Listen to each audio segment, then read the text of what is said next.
मारता है, बकरियन को तो तुरंत नाके बहने लगेगा, उलट जाएगी से दंदे। बकरी सबको उसका लूज मोशन होगा या तो नाक बहेगा, दोनों में मर जाएगी सब बेचारी सब। सर्दी रुकता नहीं है तो दीवार में टेक लगा के मुड़िया खड़ा होगी सही से। लेकिन वो किसान भी ढीठ होता है। बताइए, एक को इंजेक्शन पी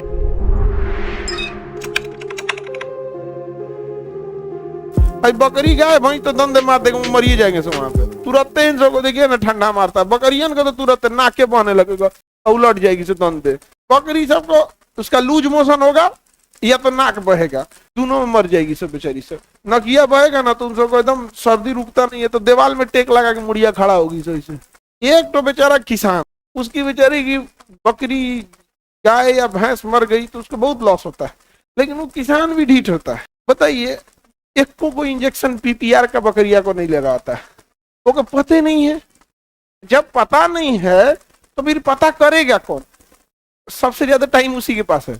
ऐसा तो नहीं कि बिजी है, उसको ये पता है कि केकर पतो अभी नैहर है, उसको पता है गांव में देखना ना केकर पतो से नहीं जम रहा है, आज केकरे मार भइल है, कौन आज पनीर बनील है, केकरे चिकन मटन बना, उसको ये पता है।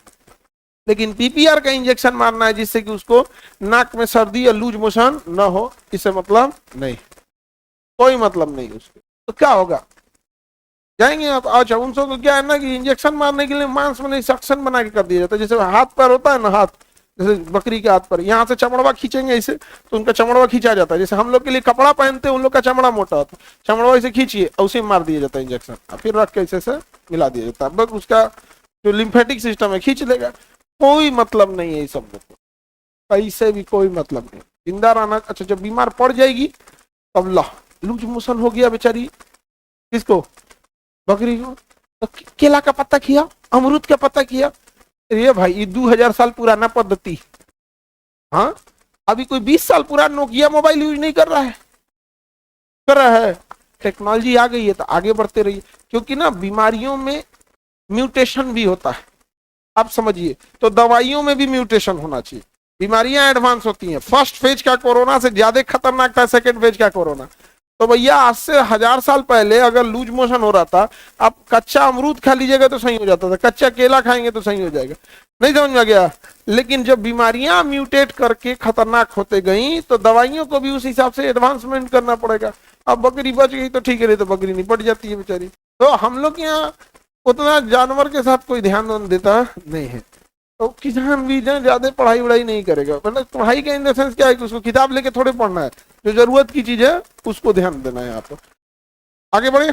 अब देखो, हम लोग आपको बोले थे कि हम लोग किसानों के लिए वर्क कर रहे हैं, और जैसे यूएस वगैरह में क्या है, किसान 1 बीघा जो यहाँ जमीन है, अपने यहाँ जो 1 बीघा जमीन है, तो अमेरिका का किसान 1 बीघा जमीन में 20 से 25 लाख रुपया कमाता है सालाना।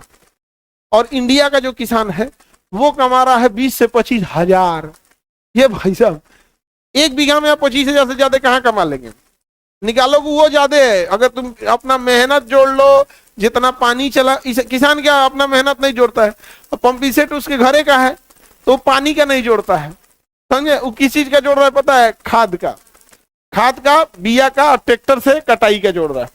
भाई आपका मेहनत कहाँ गया, और जो पानी डाले उसका क्या? तो हम कोशिश किए थे कि भाई यहाँ का किसान 1 बीघा में कम से कम 5-10 लाख तो कमा ले।